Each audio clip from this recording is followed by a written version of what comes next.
Hello, IB economics students, high level and standard level. We're in paper one. We're focusing on the 10-mark question. We know in paper one there'll be 3 questions. You have to pick one out of those 3, but whichever question you pick will have a 10-marker part A and a 15-marker part B. So we know we have to write one of these in paper one. In truth, the 10-marker is quite a simple question. It's simply an explain question, primarily assessing your depth of knowledge of economic theory, really assessing analysis, depth of explanation. That's what this question is all about. Because it's a relatively simple essay, short essay, only 20 minutes. That's how much time you should allocate towards this. You want to give yourself 55 minutes for the 15 marker, the big one that follows after this. Because it's an explain question, purely really testing your depth of analysis, you don't need to evaluate and you don't need a final judgment or a final conclusion paragraph. These are skills that are necessary in the 15 marker that follows. Depth of analysis is the key thing you need for this question. Now, to make sure you can hit the highest level on this 10 marker and thus move towards full marks, 10 out of 10 on this question, there are 4 key components that must be present in your 10-mark answer. First of all, you've got to make sure you're defining key terms that are already in the question. So know your definitions, get them down. You must be drawing diagrams.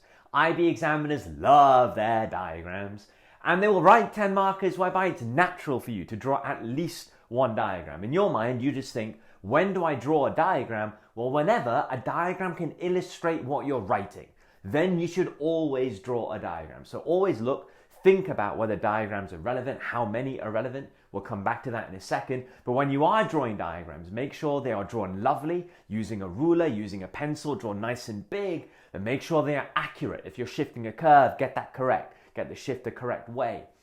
Make sure you're labeling everything on the diagram, your axis, your curves, your equilibria, everything labeled perfectly.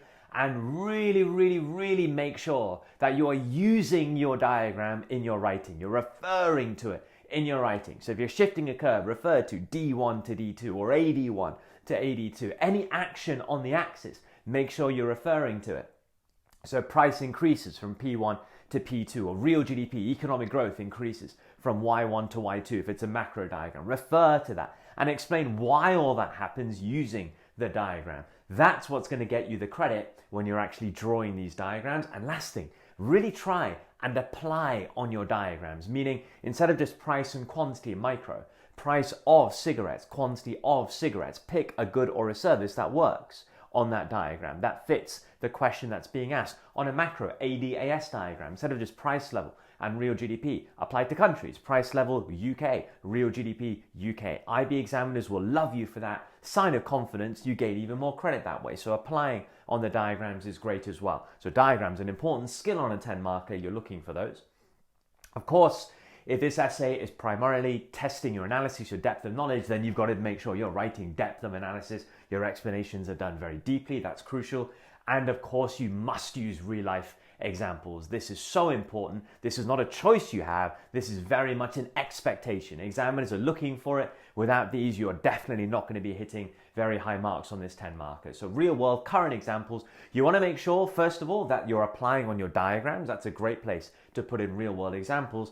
But primarily, predominantly, these examples must feature in your writing. Whatever you're writing, whatever theory it is, you've got to make sure there is an example that backs it up. So what you don't want to do is just have an example at the start of a paragraph and then that's it. Or an example lumped in at the end of a paragraph. You've done a whole load of theory, nicely explained, and then you say, oh, by the way, one example of this in the real world is that, one sentence, full stop and finish.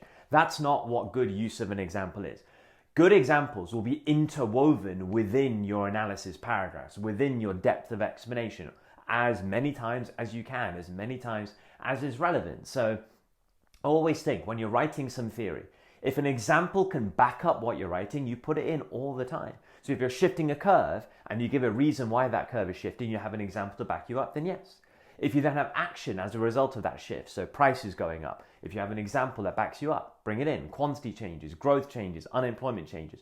Whenever you're writing something in theory that you have an example to back up, you do it. That's what examiners are wanting. Right? So that is what we call integrated application, integrated use of examples within your writing, not just randomly thrown in. Oh, by the way, here is one.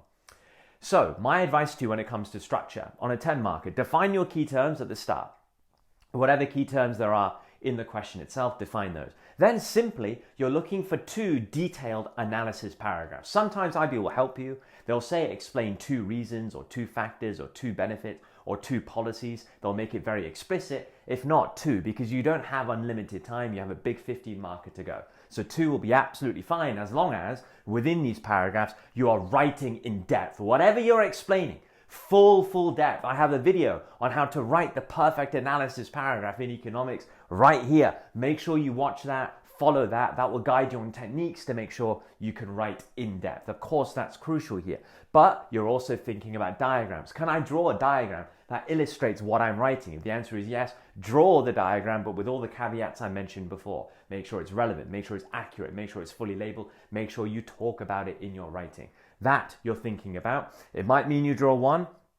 If the same diagram is useful for analysis paragraph 2, you don't need to draw a separate one, just refer back to the first one. But if a brand new diagram is useful for your second paragraph, then absolutely draw a second one as well. So up to you. Certainly 1 you're looking for. There is no 10 marker IB right where no diagrams can be drawn. So at least 1, maybe 2, maybe even more if you think there are 2 for 1 paragraph that you can draw. But you're thinking diagrams. And of course, our real life examples need to be interwoven, need to be integrated within those analysis paragraphs and on the diagrams that you're drawing. That's the structure you need. It's a simple essay. It's not supposed to be very long.